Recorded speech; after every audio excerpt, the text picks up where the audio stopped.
ان کی تعداد 7,000 سے زیادہ نہیں ہے۔ مقررات کو ہٹانے کے بعد، راویوں کے اختلاف کو ختم کرنے کے بعد، جو پیغمبر اکرم سے یعنی اس میں وضعی بھی ہوں گی، جاری روایتیں بھی ہوں گی، ان کی ساری کی تعداد کیا ہے؟ 7,000۔ اچھا، تو اب اگر سنت رسول پہ آپ رک جائیں تو 514 وہ آیتیں اور 7,000 حدیث پیغمبر اکرم سے آئیں، تو 7,514 جو مسائل نکلیں گے آپ کے پاس، ان کے حل تو مل گئے نا، قرآن کی آیت میں بھی مل گئے اور پیغمبر اکرم کی روایت میں مل گئے۔ بھائی مسئلہ تو یہ ہے کہ زندگی کہیں رکتی نہیں ہے، زندگی کہیں فریز نہیں ہوتی، معاشرہ ہمیشہ ترقی کرتا رہتا ہے، اور جیسے جیسے معاشرہ ترقی کرے گا ویسے ویسے نئے نئے مسائل پیدا ہوں گے۔ میں مثالیں دوں گا نئے مسائل کی، ایک آدھ کی مثال ابھی آپ کی خدمت میں پیش کروں گا۔ اچھا، تو جب نئے مسائل پیدا ہوں گے تو وہ 7,514 حدیثیں اور آیتیں مل کر کے آپ کے مسئلے کو حل کر دیں گی؟ نہیں حل کریں گی۔ اس لیے حل نہیں کریں گی کہ جس طریقے سے قرآن مبہم ہے کہ سمجھ میں نہیں آتا پوری طریقے سے، اسی طریقے سے سنت رسول بھی مبہم ہے، بہت سی باتیں سمجھ میں آتی ہیں، بہت سی باتیں سمجھ میں نہیں آتی۔ اچھا، تو اب جو ذخیرہ ہے آپ کے پاس وہ ہے 7,514۔ یہ میں مثالیں کر رہا ہوں، ممکن ہے کہ 7,000 سے 2-4 روایتیں اوپر ہوں، اور آپ کے جو مسائل ہیں وہ لا تعداد، صرف توضیح المسائل میں 3,000 کے قریب مسئلے ہیں۔ تو اگر بڑی بڑی فقہ کی کتابیں آپ اٹھا لیں تو 20-25 ہزار مسئلے تو آسانی سے نکل آئیں گے اس میں، چھوٹی سی کتاب میں 3,000 سے زیادہ مسئلے۔ اچھا، تو اب ہم کیا کریں؟ اب اگر فقط رسول کی سنت پر رک جائیں تو آپ واقعی پھنس جائیں گے۔ اس لیے پھنس جائیں گے، اس لیے آپ اس کے اندر انوالو ہو جائیں گے اور پھنس جائیں گے کہ آپ کے پاس 7,000 سے زیادہ روایتیں نہیں ہیں۔ اب ہم پھر واپس چلیں۔ بھائی رسول اسی دن کے لیے کہہ کے گیا تھا کہ میری اطرت سے تمسک کرو، سفینہ نوح میں سوار ہو جاؤ۔ قرآن نے کہا تھا صادقین کے ساتھ رہو۔ قرآن نے کہا تھا سوال اگر پوچھنا ہے تو اہل الذکر سے پوچھو۔ یہ نہیں کہا کہ اگر سوال پوچھنا ہے تو فقط ہمارے رسول سے پوچھنا، نام نہیں لیا اہل الذکر۔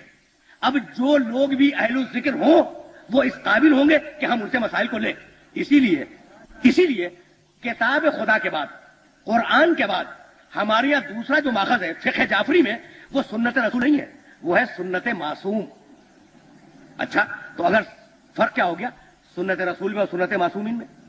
فرق یہ ہوا کہ اگر سنت رسول کہیں تو فقط رسول کی سنت حجت ہے، اور اگر سنت معصومین کہیں تو رسول کے ساتھ 13 اور بھی کردار ہوں گے جو اسی مقام پہ ہوں گے جہاں پہ شریعت بنائی جا سکے اور شریعت کے جوابات دیے جا سکے۔ یہی سبب ہے کہ جنہوں نے فقط رسول کی سنت لی ان کے پاس ذخیرہ حدیث میں فقط 7,000۔ میں نے مقررات کے ساتھ کہا ہے، ورنہ اگر آپ کم کریں گے تو شاید 4,000 سے بھی زیادہ نہ بچ سکیں۔ تو جنہوں نے رسول کی سنت کو لیا ان کے پاس 7,000 یا 4,000 روایتیں، اور جنہوں نے معصوم کی سنت کو لیا ان کی کتابیں اگر آپ اٹھائیں تو فقط ایک کافی لے لیں نا، محمد ابن یعقوب کلینی رحمۃ اللہ علیہ کی مرتب کی ہوئی حدیث کی کتاب، تو اس میں 16,000 سے زیادہ ہے۔ تو اب 16,000 مسئلوں کا تو حل آ گیا نا آپ کے پاس۔ بھائی 7,514 کے مقابلے میں 16,000 زیادہ ہے یا نہیں؟ لیکن جو اعتراض میں نے اس 7,000 پہ کیا ہے وہی اعتراض 16,000 پہ بھی ہوگا، اور میرے ہر محترم سننے والے کے ذہن میں ہوگا میں نے کیا اعتراض کیا تھا کہ بھائی چلو قرآن اور سنت رسول کو ملا کر تم نے 7,514 مسئلوں کے حل دے دیے، لیکن اگر 7,515واں مسئلہ آ گیا تو اس کے لیے کہاں جاؤ گے؟ لیکن روایتیں اور حدیثیں تو اتنی ہیں نا۔ اچھا، اب وہ آپ سے پوچھتا ہے کہ چلیے آپ کے پاس حدیثیں زیادہ ہیں، 16,000 ہیں، لیکن اگر مسئلہ آ گیا 16,001 تو اب آپ اس کا حل کیا دیں گے؟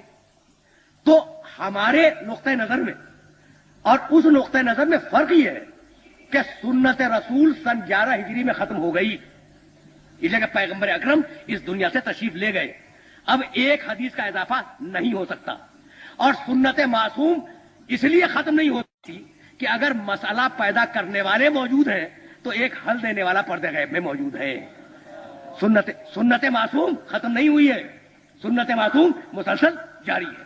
تو پہلا ماخذ شریعت کا کتاب خدا، دوسرا ماخذ شریعت کا سنت رسول پلس 13 معصوم یعنی سنت معصومین، یہ دوسرا ماخذ آ گیا۔ اچھا، اب تیسرے ماخذ پہ آ جائے۔ بحث بڑی ٹیکنیکل ہے، یعنی بحث کیا ٹیکنیکل ہے؟ وہ جو عنوان ہے نا اجتہاد اور اختلاف فتاوی، یہ موضوع ہی بڑا ٹیکنیکل ہے، اور اگر میں کچھ آپ کی خدمت میں عرض کرنا چاہتا اصطلاحی لفظوں کو استعمال کر کے تو شاید بات زیادہ آسانی سے واضح ہو جاتی، لیکن اب یہ میری مجبوری ہے کہ مجھے اپنے نوجوان دوستوں تک اس پیغام کو پہنچانا ہے. کتاب خدا، سنت رسول. تیسرا سورس ایک گروہ میں قیاس اور ہمارے یہاں دلیل عقل. چوتھا سورس اجماع، ادھر بھی دوسرے مکاتب فکر میں بھی اور ہمارے یہاں بھی. اب رک جائیں، اب ہو گئے 4. کتاب خدا، سنت معصوم، اجماع پہلے رکھ لیں، اور ایک طرف قیاس، دوسری طرف دلیل عقل. تو ہم نے کتاب خدا ڈسکس کی، سنت معصوم ہم نے ڈسکس کر لی. اب اجماع. اجماع کے معنی کیا ہے؟ اجماع کے معنی یہ ہے کہ 100% مسلمان، پوری دنیا کی جو امت مسلمہ ہے، 100% کسی بات پر متفق ہو جائے. اس کا متفق ہو جانا اس بات کی دلیل ہے کہ یہ بات صحیح ہے. میں بہت عجیب و غریب بات عرض کر رہا ہوں. آپ تو 1500 سال سے اجماع کے خلاف بولتے رہے ہیں نا، تو آسانی سے تو تسلیم ہی کریں گے. لیکن ہے فقہ جعفری میں تیسرا سورس یہی ہے. پہلا سورس قرآن، پہلا ذریعہ شریعت لینے کا، دوسرا ذریعہ سنت معصوم، تیسرا ذریعہ اجماع. تو دوسرے فقہی مکاتب بھی یہ کہا گیا کہ بھائی اس کی دلیل یہ ہے کہ پیغمبر نے کہا تھا لا تجتمع امتی علی خطئین او علی ضلال او علی ضلالۃ. پیغمبر نے فرمایا کہ میری امت پوری کی پوری کبھی گمراہی پہ جمع نہیں ہوگی. اب مخبر صادق کا قول ہے نا، میری امت پوری کی پوری کبھی کسی غلط بات پر اجماع نہیں کرے گی. پوری امت، یہ نہیں کہ مدینے کے مثلا 15 افراد ہوں یا مدینے کے 27 افراد ہوں، نہیں، پوری امت. پوری امت غلط بات پر کبھی اجماع نہیں کرے گی. تو انہوں نے ریزلٹ یہ دیا کہ اگر یہ پیغمبر اکرم نے فرمایا ہے تو اس کا مطلب یہ ہے کہ اگر سارے مسلمان کسی بات پر جمع ہو جائے تو وہ بات صحیح ہوگی. بات تو معقول ہے نا، بات معقول ہے. لیکن ہمارے پاس دلیل یہ نہیں ہے. اب ہم اپنی دلیل دینا چاہتے ہیں. بھائی یہ بتائیں، بہت توجہ رہے، کہ وہ جو آپ کا آخری امام غیب میں بیٹھا ہوا ہے اس کا کام کیا ہے؟ کوئی کام تو ہوگا نا. تو جس طریقے سے ایک اندیکھی طاقت گمراہ کر رہی ہے، اسی طریقے سے وہ فی الحال نظر نہ آنے والا انسان ہدایت کر رہا ہے. اسے ذہن میں رکھیے گا. تو اس غیب میں بیٹھنے والے امام کا فریضہ یہ ہے کہ اگر کوئی غلط بات ہو رہی ہے تو وہ حق بات کہہ دے، چاہے سامنے آئے یا نہ آئے، کسی کے دل میں ڈال دے، کسی کے کان میں کہہ دے، القاء کرے. یعنی صحیح بات معاشرے میں ہر زمانے میں موجود رہے. یعنی ضروری نہیں سب لوگ مان لیں، سب تو مانے بھی نہیں، لیکن اس کا یہ فریضہ ہے کہ کسی غلط بات پر ساری امت کو جمع نہ ہونے دے. اگر بھائی بڑا پالیسی میکنگ جملہ کر رہا ہوں، اگر پوری امت پیغمبر کی کسی غلط بات کے اوپر جمع ہو جائے، یعنی 100% غلط بات پر، تو اس کا مطلب یہ کہ وہ غائب فریضہ ہدایت کو انجام نہیں دے رہا ہے. کیوں غلط بات پر جمع ہو گئے سب، یعنی سب جمع ہو گئے. تو یہ ممکن نہیں ہے کہ اس امام کے ہوتے ہوئے پوری امت کسی غلط بات کے اوپر مجتمع ہو سکے. اس لیے اگر امت جمع ہو رہی ہے واقعاً کسی بات پر، تو مطلب یہ ہے کہ امام کی رائے اور امام کا اندیہ اس کے اندر شامل ہے. اس کا نام ہے ہمارے یہاں اجماع. تو پہلا سورس کتاب خدا، دوسرا سورس سنت معصوم، تیسرا سورس اجماع، اور اب چوتھا ایک طرف قیاس، دوسری طرف دلیل عقل. میں نے بہت زحمت دے دی اور اب مجھے اختلاف فتویٰ تک پہنچنا. ابھی تو میں اجتہاد تک نہیں پہنچا، لیکن بس بہت تیزی کے ساتھ گزروں گا میں. ہمارے پاس دلیل عقل، دوسروں کے پاس قیاس. میں قیاس کے معنی اسے دیکھا، یہ ملتا جلتا ہے اس سے، اس لیے جو اس کا حکم وہ اس کا حکم، یہ ہے قیاس. قیاس کے معنی دو چیزیں ملتی جلتی ہیں تو جو اس کا حکم وہ اس کا حکم. ہمارے یہاں یہ نہیں ہے. کیوں نہیں ہے؟ آسان سی بات ہے. وہ اس لیے نہیں ہے کہ عزیزان محترم، قیاس کے معنی ہے اپنی رائے کو اور اپنی عقل کو دخل دینا، اپنی مرضی کو دخل دینا. تو جس کے یہاں سنت کم ہوگی وہی تو اپنی مرضی کو دخل دے گا نا. لیکن جس کے یہاں سنت کا دائرہ وسیع ہو اور جس کے حاملان سنت آج تک موجود ہوں، اسے کیا ضرورت ہے قیاس کو دخل دینے کی؟ تو اب ہم قیاس کو دخل نہیں دیتے. اب ہمارے یہاں کیا ہے؟ ہمارے یہاں ہے دلیل عقل. تو اب آپ کہہ دیں کہ صاحب یہ تو نام کا فرق ہے، وہ کہتے ہیں قیاس، آپ کہتے ہیں دلیل عقل، تو فرق کیا ہوا؟ نہیں، فرق ہے، یہی بتانا ہے. ہمارے یہاں جو دلیل عقل ہے وہ سنت معصوم اور قرآن مجید کی روشنی میں ہے. مثلا میں مثال دے دوں، دیکھیے سگریٹ پیغمبر اکرم کے زمانے میں نہیں تھی،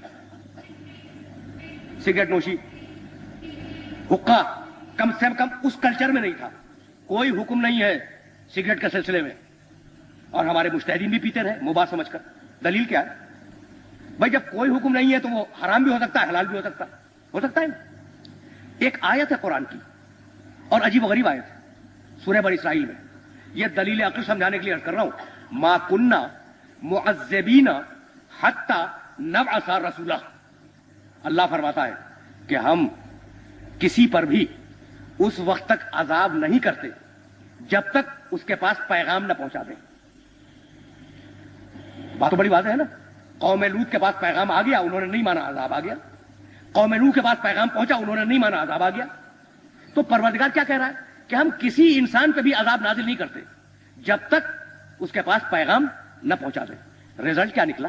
رزلٹ یہ نکلا کہ اللہ کی سیرت میں میسج بھیجے بغیر عذاب دینا نہیں، اللہ کی سنت میں اور اس کی سیرت میں پیغام دیے بغیر عذاب دینا نہیں ہے.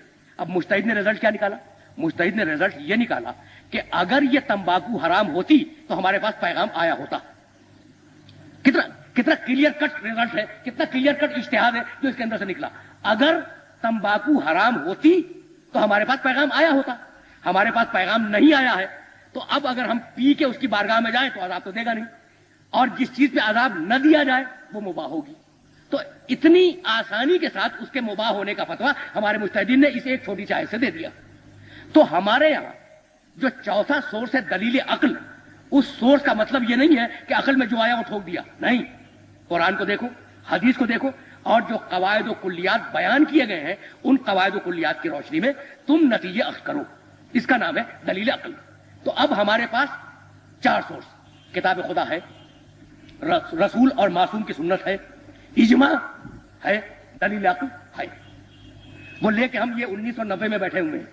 اچھا، اب میں پوچھنا چاہتا ہوں کہ بھائی رسول کے زمانے میں تو آپ مکلف تھے، نماز پڑھو، روزہ رکھو، کیا آج مکلف نہیں ہے؟ آج بھی ہے. اچھا، رسول کے زمانے میں اگر کوئی مسئلہ ہوتا تھا رسول سے پوچھ لیتے تھے. تو پہلی بات، آج ہم مکلف ہیں. دوسری بات، ہم اس زمانے میں اگر ہوتے رسول یا معصوم سے پوچھ لیتے. آج نہ رسول ہے نہ معصوم ہے. نمبر 2 رزلٹ دے رہا ہوں. نمبر 3، ہمیں رسول اللہ کی کتاب دے گیا، اپنی سنت دے گیا، اور اپنے بعد 13 معصوموں کی سنت دے کے گیا. یہ نمبر 3 ہے. پھر سنیں، ہم مکلف ہیں نمبر 1. نمبر 2، آج ہمارے پاس کوئی معصوم نہیں ہے کہ ہم ڈائریکٹ اس سے پوچھ سکیں. یہ نمبر 2. نمبر 3، لیکن وہ رسول بندوبست کر کے گیا ہے، خدا کی کتاب دے کے گیا، اپنی سنت دے کے گیا، اور اپنے ساتھ 13 معصوموں کی سنت دے کے گیا. نمبر 4، اب اگر ہم اس کتاب کو براہ راست سمجھ سکتے ہیں، اس کی سنت کو براہ راست سمجھ سکتے ہیں، معصومین کی سنت کو براہ راست سمجھ سکتے ہیں، تو ہم بینی و بین اللہ اسے سمجھے اور جو حکم اس میں سے نکالے وہی ہمارے حق میں اللہ کا حکم ہوگا.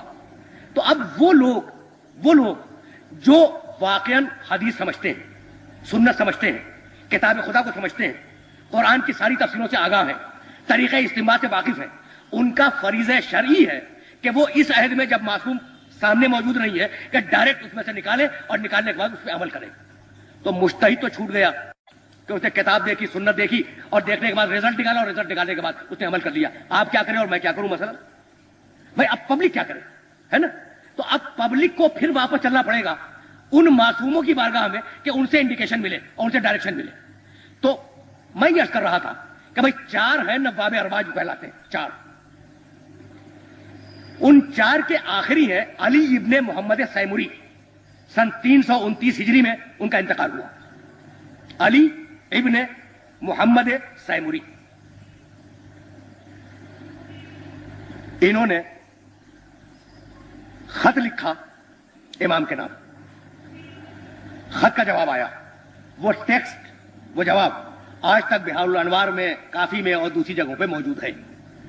پہلے تو سوالات کے جوابات دیے امام نے، اور اس کے بعد کہا کہ اے علی ابن محمد سیمری، 1 ہفتے کے اندر تم اس دنیا سے اٹھ جاؤ گے اور تمہارا انتقال ہو جائے گا، اور میں غیبت کبریٰ میں چلا جاؤں گا۔ فمن ادعى الرؤيا فهو كذاب مفتر۔ اور اب جو غیبت کبریٰ میں گیا تو کوئی شخص اگر میری رویت کا دعویٰ کرے، میرے مشاہدے کا، میری رویت یعنی میرا دیکھنا، اس کا دعویٰ کرے، ادعا کرے یعنی نیابت کا ادعا کرے، تو وہ کذاب ہے اور جھوٹا ہے۔ تو اب خطوط امام کے پاس جاتے تھے، امام جواب نہیں دیا کرتے تھے، بات تو مکمل ہو گئی نا۔ اب میں جا رہا ہوں، یہ خطوط والا کانٹیکٹ ختم ہو گیا، تو وہ عمل حوادث الواقعہ فرجعوا الی روات احادیثنا۔ دیکھو قیامت تک آنے والے جتنے بھی مسائل ہیں ان میں ہمارے راویان حدیث کی طرف رجوع کرنا، جو لوگ ہماری حدیثوں کی روایت کرتے ہیں ان کی طرف رجوع کرنا۔ یہ نہیں کہا کہ اپنی عقل سے مسئلے حل کر لینا، عقلی گردے لڑاتے رہنا اور جو الٹا سیدھا سمجھ میں آ جائے اس پہ عمل کر دینا۔ نہیں، ہم حدیثیں دے کے جا رہے ہیں، ہم اپنے اقوال دے کے جا رہے ہیں، ہم قرآن مجید کی تشریح دے کے جا رہے ہیں۔ تو قیامت عمل حوادث الواقعہ، قیامت تک آنے والے جتنے بھی تمہارے مسائل ہیں تمہارے، ان سب میں کس کی طرف رجوع کرو؟ ہماری حدیثوں کی روایت کرنے والوں کی طرف رجوع کرو۔ تو یہ جو ہمارے یہاں ایک کیٹیگری بنی ہے جنہیں ہم مجتہدین کہتے ہیں، یہ در حقیقت معصومین کی حدیثوں کے راوی ہیں۔ یہ فقہ سمجھتے ہیں، اصول فقہ سمجھتے ہیں، طریقہ استنباط سے واقف ہیں، صحیح حدیث کو سمجھتے ہیں، غلط حدیث کو سمجھتے ہیں، کون سی تقیہ میں بیان کی گئی، کون سی تقیہ میں نہیں بیان کی گئی، ان ساری چیزوں کو سمجھتے ہیں۔ اور کرائیٹیریا وہی ہے کہ بھائی ہم مکلف ہیں، معصوم ہمارے سامنے نہیں ہے، کتاب پوری طرح واضح نہیں ہے، تو اب جو بھی رسول ہمیں دے کے گیا ہے اس سے جو ہم استنباط کریں گے اور جو ہم اخذ کریں گے، اس اخذ و استنباط کو ہم اپنے لیے حجت قرار دیں گے۔ تو ان کے لیے تو حجت ہو گیا، لیکن 12ویں نے غیبت کبریٰ میں جاتے جاتے پوری انسانیت کو اور اپنے پورے چاہنے والوں کو یہ حکم دیا کہ تم اگر کسی مسئلے میں پھنس جاؤ اور تمہاری اگر کوئی پرابلم ہو تو تم ہماری حدیث کے راویوں کی طرف رجوع کرو۔ اب اس راوی حدیث کو آپ چاہے مفتی کہہ لیں، چاہے مرجع کہہ لیں، چاہے مجتہد کہہ لیں، چاہے کچھ اور کہہ لیں، حکم امام یہ ہے کہ اگر تم کسی مسئلے میں پھنس جاؤ اور اٹک جاؤ اور تمہیں اس مسئلے کا حل نہ معلوم ہو تو اس کی طرف رجوع کرو۔ اور یہی حکم قرآن تھا کہ فاسألوا اہل الذکر ان کنتم لا تعلمون، اگر تم جاہل ہو تو اہل الذکر سے سوال کرو۔ میں بدرجہ مجبوری 45 دقیقوں کے اوپر اس گفتگو کو تمام کر رہا ہوں، اس لیے کہ ابھی سوال و جواب کا سلسلہ شروع ہونا ہے۔ وآخر دعوانا ان الحمدللہ رب العالمین۔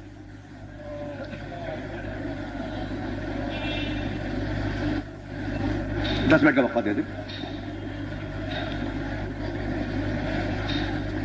ایک جملہ میں اور کہہ دوں، میں نے بہت سے مسائل اس لیے نہیں چھیڑے کہ میں جان رہا ہوں کہ میرے محترم سننے والوں کے ذہن میں وہ باتیں ہوں گی اور وہ سوالات کریں گے، تو انشاءاللہ جب کریں گے تو ان مسائل کو میں چھیڑوں گا۔ بسم اللہ الرحمن الرحیم۔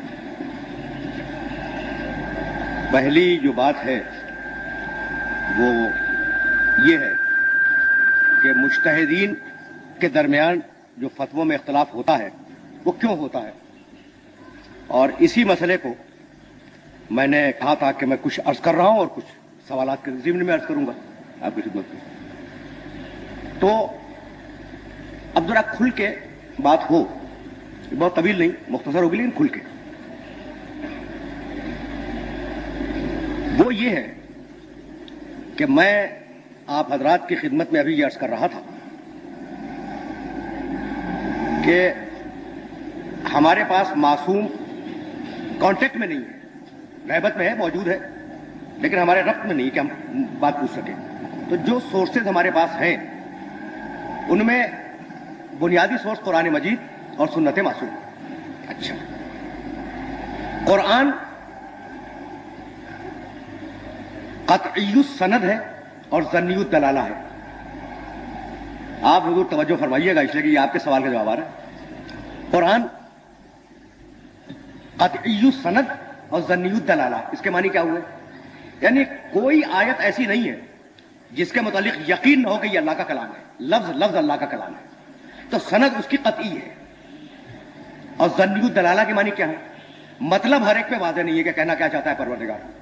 یعنی اگر کوئی شخص چھاتی ٹھوک کے یہ کہے کہ اس آیت میں اللہ نے یہی مراد لی تھی اور میں شیور ہوں کہ بھئی یہی ہے, تو وہ کافر ہو جائے گا. اس لیے کہ مراد الہی اللہ جانے, اللہ کے معصوم بندے جانے, یہ تیسرا کہاں سے آ گیا درمیان میں؟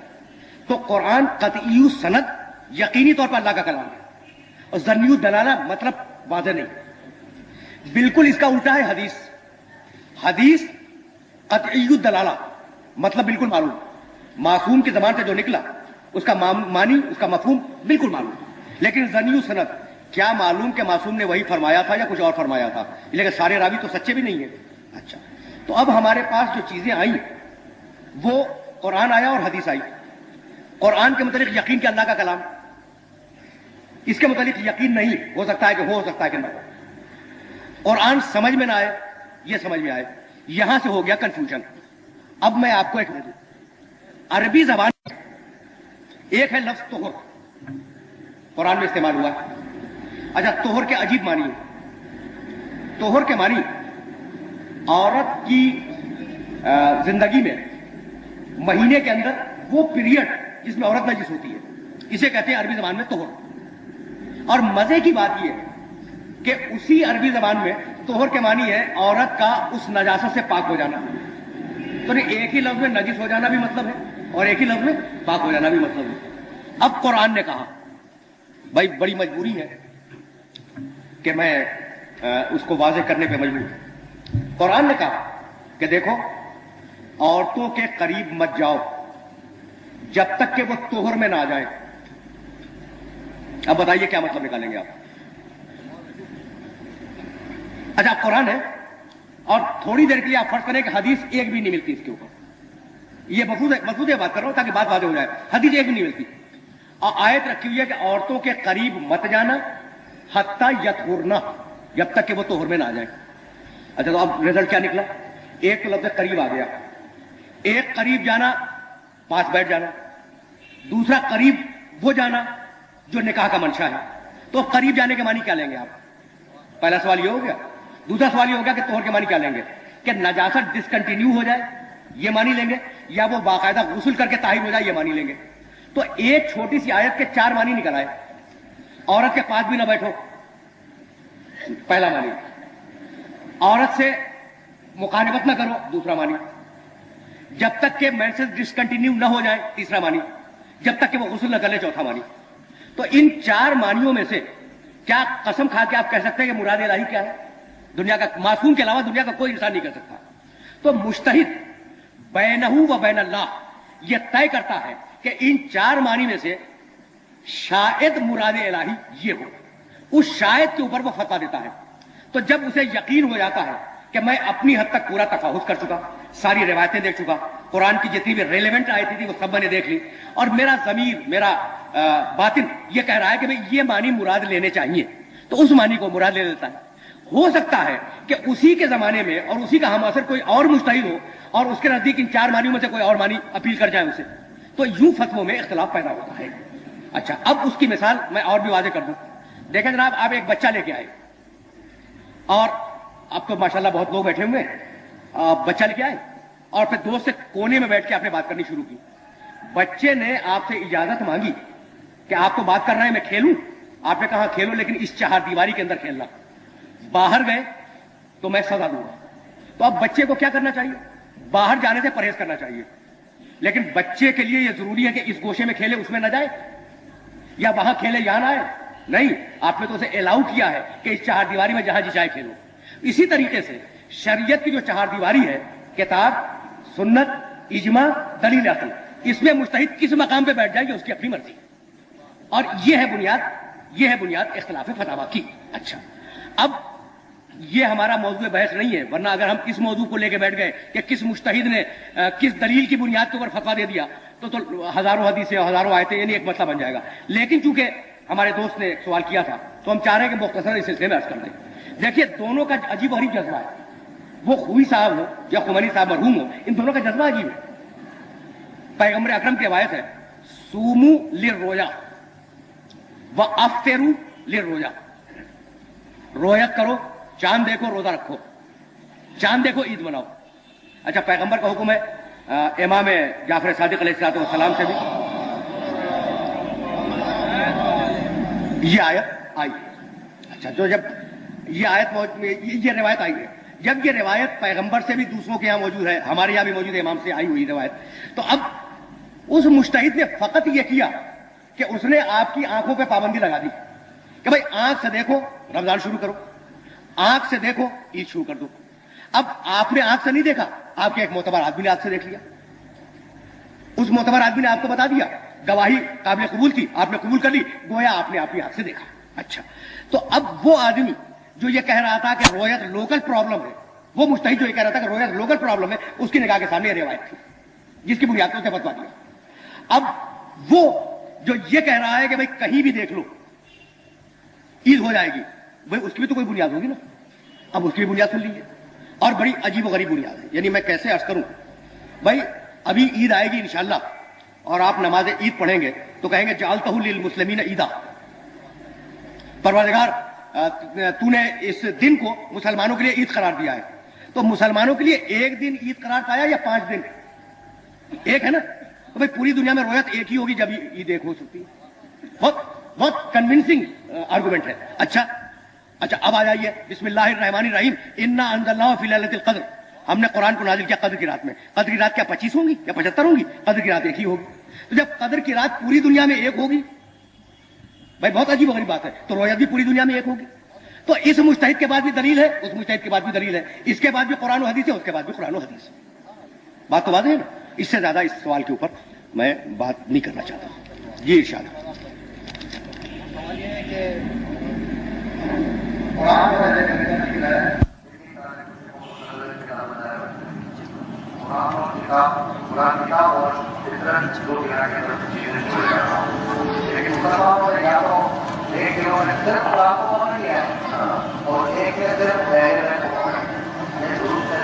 یہ بڑی اچھی بات ہے، یہ معقول بات ہے کہ پیغمبر اکرم کی روایت ہے کہ انی تارک فیکم الثقلین کتاب اللہ ہے و عطرتی اہل بیتی. تو اب یہ چونکہ بھائی گفتگو تو اجتہاد پہ ہو رہی ہے، تو اجتہاد میں حدیث بڑی امپورٹنٹ ہے، اور حدیث میں یہ دیکھنا ہوتا ہے کہ کتنے راویوں نے یہ کہی، راوی کیسے کیسے تھے. تو یقین کریں کہ 2 حدیثیں ہیں، ایک ہے انی تارک فیکم الثقلین کتاب اللہ ہے و عطرتی اہل بیتی، اور دوسری حدیث ہے انی تارک فیکم الثقلین کتاب اللہ و سنتی. یہ بھی ہے. 14 طریقوں سے یہ روایت آئی ہے. یعنی میں 2 برابر کی وزنی چیزیں چھوڑ کے جا رہا ہوں، ایک اللہ کی کتاب دوسرے عطرت، اور میں 2 برابر کی وزنی چیزیں چھوڑ کے جا رہا ہوں، ایک اللہ کی کتاب دوسرے اپنی سنت. تو 14 طریقوں سے روایت آئی ہے. اب جب چیک کریں گے آپ علم الحدیث کی کتابوں کو تو آپ کو اندازہ ہوگا کہ 13 طریقوں سے ہے عطرتی و اہل بیتی، اور کل 1 طریقے سے ہے کتاب اللہ و سنتی. یعنی سنتی کا راوی 1 ہے اور اہل بیتی کا راوی 13 ہے. تو اگر مزاج میں اکثریت ہے اور جمہوریت ہے تو وہ 13 والوں کی بات مان لیجئے. نہیں، بہت بڑی آسان سی اور بڑی سیدھی سی بات ہے کہ مزاج میں اگر آپ کی اکثریت ہے تو اکثریت راویوں کی کہتی ہے کہ عطرتی اہل بیتی کہا تھا.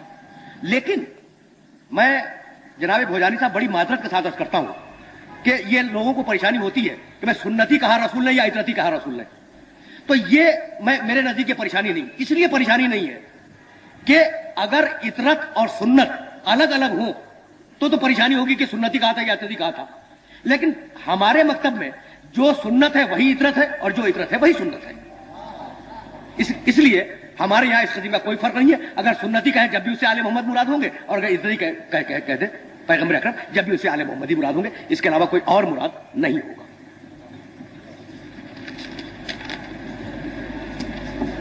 مولانا صاحب، آپ نے کہا کہ تمباکو نوشی جائز ہے، مگر تمباکو نوشی سے انسانی جسم میں بہت سے ایفیکٹ ہوتے ہیں، بہت سے مرض ہوتے ہیں، اور خدا نے کہا کہ اپنے جسم کو تکلیف نہ پہنچاؤ. تو کیا اس صورت میں بھی جائز ہے؟ ظاہر ہے کہ جائز ہے. بھائی جب مجتہدین نے فتویٰ دے دیا، اب یہاں اجتہاد کا ڈیبیٹ تو ہو نہیں رہا ہے کہ اب میں کتاب و سنت آپ کے سامنے پیش کروں. آیت میں نے پیش کر دی، آرگومنٹ مجتہدین کا آپ کے سامنے دے دیا. لیکن جائز کا مطلب یہ تو نہیں ہے کہ آپ ضرور کریں اور واجب ہو گیا اور مستحب ہو گیا. مکروہ ہے، کراہت ہے. اور یہ بھی ہے کہ یہ جو تمباکو نوشی ہے وہ اگر عادت بنا لی جائے تو مضر ہے، لیکن بطور دوا اگر استعمال کی جائے تو مفید ہے. تو اس حد تک تو یقیناً جائز ماننا پڑے گا جو بطور دوا ہو.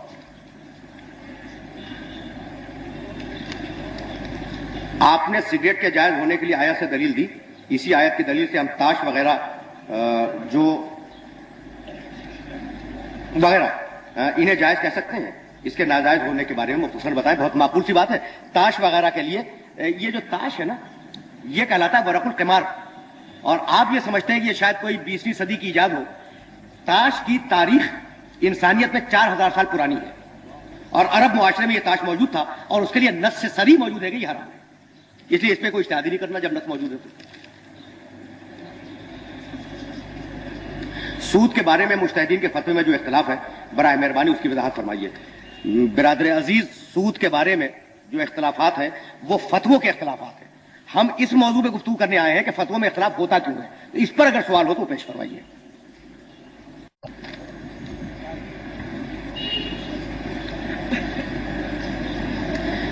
مولانا صاحب، آپ نے اپنی تقریر کا نتیجہ یہ اخذ کیا کہ کسی بھی مسئلے کا حل اہل ذکر کے پاس مل جائے گا، یعنی دوسرے الفاظ میں مجتہدین کے پاس جوابات موجود ہیں. کیا تقلید ان سے سوالات کرنے کا نام ہے؟ کیا دنیا کے کسی مسئلے، مثلا چیریٹی یا پتہ نہیں کیا لکھا ہے، کیمسٹری کے سوال کا جواب مجتہدین کے پاس مل جائے گا؟ اگر نہیں تو کیا سائنٹسٹ بھی مجتہد کہلائے گا؟ بہت اچھی، بہت معقول بات ہے اور بڑا معقول سوال ہے. میں نے یہ نہیں کہا کہ مجتہد اہل ذکر ہے. اہل ذکر تو معصومین ہیں. اور میں نے یہ جملہ اشارتاً کہہ دیا تھا اپنے محترم سننے والوں کی خدمت میں کہ بھائی حکم بڑا عام ہے، فاسألوا اہل ذکر، سوال کرو اہل ذکر سے.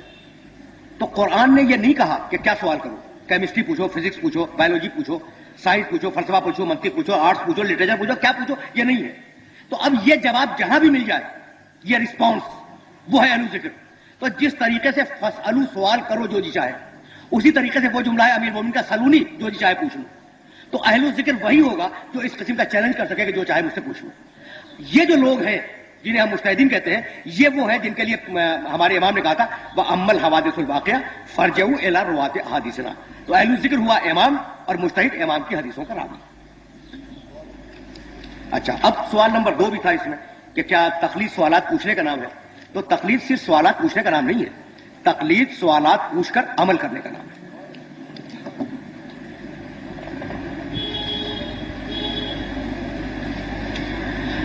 اسلام میں کوئی بھی چیز ہو یا جائز ہوگی یا ناجائز، اور یہ ہر مسلمان کے لیے ہے، مگر ہمارے یہاں فتوے میں بہت سی باتیں ایسی ہیں جن میں ایک کا فتویٰ جائز ہے اور ایک کا ناجائز.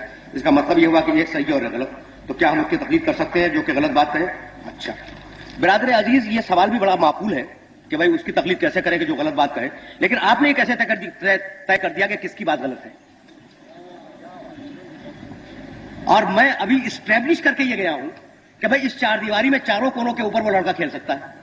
تو معصوم نے جب ایک فریم ورک دے دیا آپ کو کہ بھائی کتاب، سنت، اجماع اور دلیل عقل اس کے اندر رہنا ہے، تو اگر اس فریم ورک سے باہر گیا تو غلط ہے. اور فریم ورک کے اندر ہے تو چار کیا دو کے خلاف کی بات کرنا. 25 مجتہد بھی اگر 25 باتیں کہیں تو سب کی سب صحیح ہے. اچھا، اور امام محمد باقر علیہ السلام نے یہ فرمایا تھا کہ علینا ان نلقی الیکم الاصول وعلیکم ان تفرعوا. ہمارا کام یہ ہے کہ ہم تمہیں اصول بتلائیں. یعنی آپ پبلک سے نہیں کہا، اپنے شاگردوں سے کہا جو صحابہ کرام بیٹھے ہوئے تھے. ہمارا کام ہے کہ ہم تمہیں اصول بتائیں. وعلیکم ان تفرعوا، اور تمہارا کام یہ ہے کہ تم اس میں سے نتیجے نکالو اور نتیجے نکالنے کے بعد فتوے دو. تو یہ جو فتوے دینے کا عمل ہے، تو کبھی دو آدمی ایک رائے پہ متفق نہیں ہوتے. لیکن اگر ایک آدمی کتاب و سنت کے خلاف بول رہا ہے تو یقینی غلط ہے. اور اگر دونوں کتاب و سنت ہی سے رزلٹ نکال رہے ہیں تو اب یہ تو علم خدا میں ہوگا کہ واقع حقیقی حکم کیا ہے. لیکن ہماری حد تک وہ دونوں صحیح ہیں. اور ہماری تکلیف شرعی یہ ہے کہ ہم جس مجتہد کی تقلید کر رہے ہیں اس کے فتوے پہ عمل کریں، دوسرے کو ٹچ نہ کریں اور دوسرے کی توہین نہ کریں. اس لیے کہ دوسرا جو ہے وہ بھی کتاب و سنت سے نکال رہا ہے، اپنی رائے سے نہیں.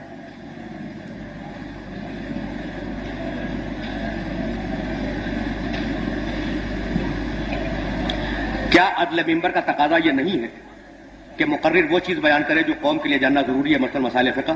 عدل ممبر کا تقاضا یہ نہیں ہے. بہت سوال ہی تھا. اچھا، اس لیے کہ مسائل فقہ تو ہر وقت بیان کرنا چاہیے، صرف ممبر کا تقاضا تھوڑی ہے. آپ گھر میں بیٹھے جب بھی مسائل فقہ بیان کریں، باپ اپنے بیٹے کو بتائے، بھائی اپنے بھائی کو بتائے، استاد اپنے شاگرد کو بتائے. فقہ کے بغیر تو ایک قدم آگے نہیں چل سکتا آدمی. تو فقط ممبر سے منحصر کرتے ہیں. زندگی کے ہر موڑ کے اوپر فقہ جاننی ضروری ہے. کیا ہم روزہ رکھ کر کسی دوسرے شہر جا سکتے ہیں؟ اگر ہم جا سکتے ہیں تو کس وقت، دوپہر یا شام، وضاحت کر دیجئے. اگرچہ ہمارے موضوع سے متعلق نہیں ہے، لیکن یہ کہ زوال کے بعد سفر کر سکتے ہیں روزہ رکھ کر.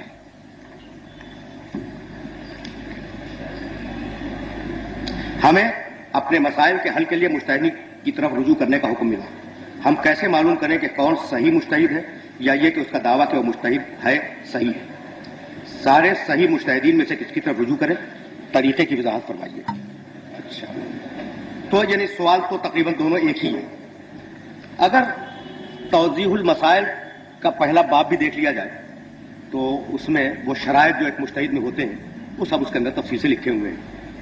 لیکن ذرا اب وہ بالغ ہو اور عاقل ہو اور اثنا عشری ہو اور حلال زادہ ہو اور وغیرہ وغیرہ، یہ سب شرطیں ہیں. اصل جو کیس ہے وہ کیس یہ ہے جناب کہ اجتہاد حاصل کرنے کے لیے کتنے علوم کی ضرورت ہے. میں ابھی آپ سے کہہ رہا تھا کہ 4 تو موٹے موٹے سورسز ہیں: کتاب خدا، سنت معصوم، اجماع اور دلیل عقل. لیکن یہ جو 4 موٹے موٹے سورس ہیں نا، ان کو اپنے قابو میں کرنے کے لیے جن علوم کا سہارا لینا پڑتا ہے، اس میں پہلے عربی زبان، دوسرے عربی صرف، تیسرے عربی نحو، چوتھے عربی لغت. یہ چاروں الگ الگ چیزیں ہیں.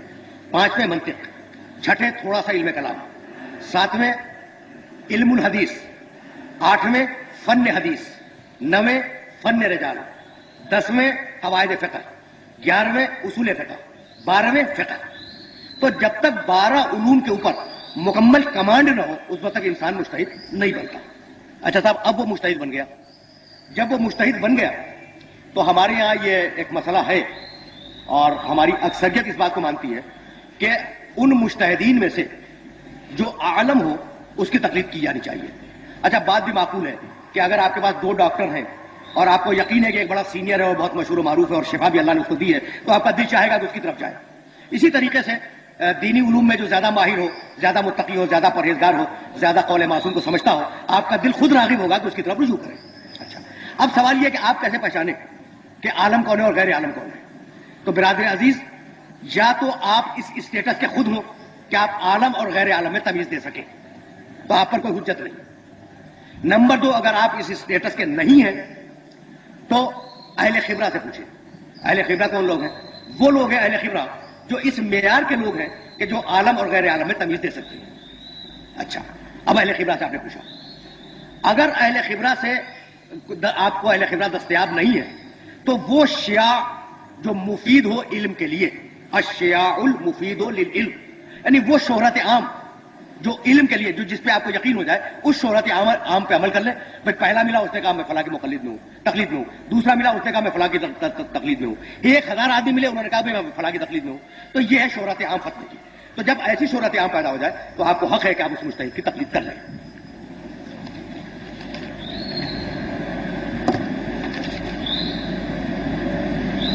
آخر خدا نے آخری امام کو غیبت کے پردے میں چھپا کر تقلید وغیرہ کے مسئلے سے ہمیں کیوں دوچار کیا؟ آپ دیگر 11 اماموں کی طرح ہم بھی ڈائریکٹ امام کی اطاعت میں رہتے، نہ کہ مجتہد تقلید میں. بات تو بڑی معقول ہے. ہمارے یہاں ایک گروہ ہے جو تقلید وغیرہ مانتا ہی نہیں. وہ کہتے ہیں کہ قرآن خود پڑھو، خود سمجھو اور عمل کرو. ان کے بارے میں کیا حکم ہے؟ کیا اردو میں کوئی ایسی جامع کتاب ہے جو مجتہد کے فتویٰ کے اختلافات اور دیگر باتوں کے بارے میں تفصیل سے آگاہ کر سکے؟ نام بتا دیجیے. تو برادر عزیز، اردو میں تو کوئی جامع کتاب خود فقہ پہ نہیں ہے، تو فتوے کے اختلافات پہ کیا ہوگی؟ یہ ہماری بدقسمتی ہے کہ ہماری زبان میں ایسی کوئی کتاب نہیں ہے. اور اختلاف فتاوی بڑے اونچے درجے کی کتابوں میں ہے، جیسے جواہر الکلام ہے، ہدایت الناظرہ ہے، جو ہماری فقہ کی 40 اور 50 جلدوں کی کتابیں ہیں، یہ ان کے اندر ہے. تو اردو میں ایسی کوئی کتاب موجود نہیں ہے. دوسرا سوال یہ ہے کہ ہمارے یہاں ایک گروہ ہے جو تقلید وغیرہ کو مانتا ہی نہیں. وہ کہتے ہیں کہ قرآن خود پڑھو، قرآن خود سمجھو اور عمل کرو. کیا کہنا ہے ابھی؟ قرآن واقعی خود پڑھنا چاہیے، خود سمجھنا چاہیے، عمل بھی کرنا چاہیے. لیکن جیسا کہ میں کہہ رہا تھا آپ سے کہ بھائی کتے کی نجاست کہاں سے معلوم کرے قرآن میں؟ اور جب نجاست نہیں ملی تو گلے لگا کے بیٹھ جائیے. تو آپ مجبور ہیں کہ قرآن کو اس کے صحیح مفسر سے لیں، اور قرآن کے صحیح مفسر تک اگر آپ کی ڈائریکٹ رسائی ہو گئی، یعنی آپ راوی حدیث ہو گئے، تو آپ خود مجتہد ہو گئے. تو مجتہد سے تقلید حرام ہے. اور اگر نہیں ہوئے تو آپ مجبور ہیں اسے سوال کرنے پر. سوال کر لیا تو آپ مقلد ہو گئے. تو تیسری کوئی قسم نہیں ہے. تیسری کوئی قسم نہیں ہے. یعنی اگر آپ ڈائریکٹ قرآن کو سمجھ سکتے ہیں، ایک ترجمہ پڑھ کے نہیں، ترجمے تو ہر مترجم نے اپنے اسٹائل سے ترجمہ کیا ہے. اگر آپ میں اتنی اہلیت ہے کہ ڈائریکٹ قرآن کو سمجھ سکتے ہیں تو کیا کہنا ہے؟ جب قرآن کو سمجھتے ہیں تو آپ حدیث کو سمجھیں گے، آپ ہو گئے مجتہد، تو آپ پر سے تقلید حرام ہو گئی. لیکن اگر نہیں ہے اتنی صلاحیت تو پھر مناسب نہیں ہے کہ آپ ترجمے کے اوپر عمل کریں. اگر آپ نے کسی ترجمے پہ عمل کر لیا تو آپ اس مترجم کے مقلد ہو گئے، تو تقلید کے خلاف تو بات پھر بھی نہیں گئی. یا مولا